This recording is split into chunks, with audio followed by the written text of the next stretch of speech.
Good morning, praise the lord. So మీలో ఎంతమందికి morning బ్రేక్ఫాస్ట్‌లో ఎగ్స్ తినే అలవాటు ఉంది? మెనీ పీపుల్ బిలీవ్ కదా! మార్నింగ్ బ్రేక్ఫాస్ట్‌లో ఖచ్చితంగా ఎగ్స్ ఉండాలి. They have a lot of protein and everything. So మనం బాయిల్ చేసుకొని తింటాం, లేకపోతే ఆమ్లెట్ చేసుకొని తింటాం. So this morning when I was boiling eggs, I got this thing. ఈ ఎగ్ ఏదైతే ఉంది మనం తీసుకొచ్చిన తర్వాత దీన్ని మనము ఫోర్స్‌ఫుల్‌గా బ్రేక్ చేసి, ఈ ఎగ్‌ని మనము మన చేత్తో ఫోర్స్‌ఫుల్‌గా బ్రేక్ చేసి దీంట్లో నుంచి మనం మహా అయితే ఒక ఆమ్లెట్ వేయగలుగుతాం, లేకపోతే ఒక బాయిల్డ్ ఎగ్‌ని చేసి తినగలుగుతాం. అది ఎప్పుడు జరుగుతుంది? మనము దీన్ని ఫోర్స్‌ఫుల్‌గా బ్రేక్ చేసినప్పుడు.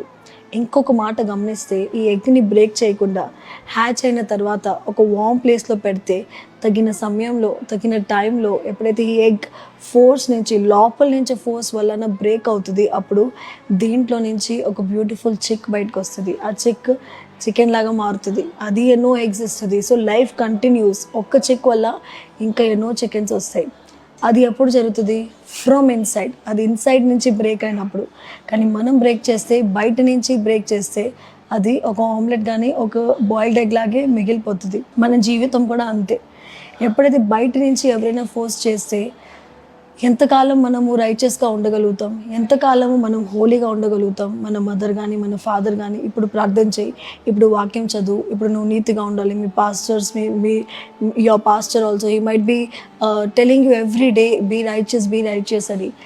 బయట నుంచి వచ్చే ఫోర్స్ ఎక్కువ కాలం ఉండదు. కానీ ఏదైతే లోపల నుంచి వస్తది, ఏదైతే హృదయంలో నుంచి వస్తది, ఏదైతే మనసులో నుంచి వస్తది, కాదు నేను నీతిగా ఉండాలి, నేను ప్రతిరోజు బైబిల్ చదవాలి, నేను ప్రతిరోజు ప్రార్థన చేసుకోవాలి, ఎప్పుడైతే లోపల నుంచి ఆ ప్రేరేపణ వస్తుంది, పరిశుద్ధాత్మ శక్తి వలన లోపల నుంచి మనకు అనిపిస్తూ ఉంటుంది, దాట్ మ్యాటర్స్. అప్పుడు మనము ఫలిస్తాం, అప్పుడు మనము బ్లెస్ అవుతాం. That is where the blessing begins.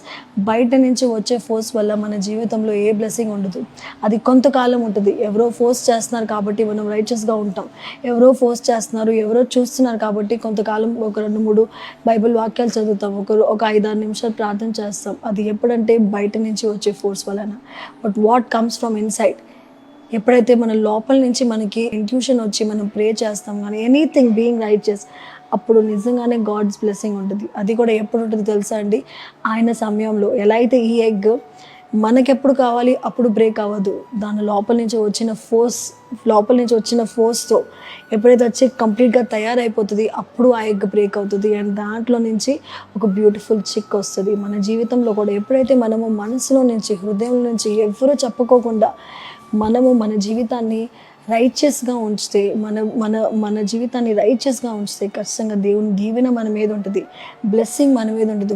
మన వల్ల ఇంకా నలుగురు బ్లెస్ అవుతారు. అలాంటి పొజిషన్‌లో దేవుడు మనల్ని ఉంచే దేవుడే ఉన్నారు. So this morning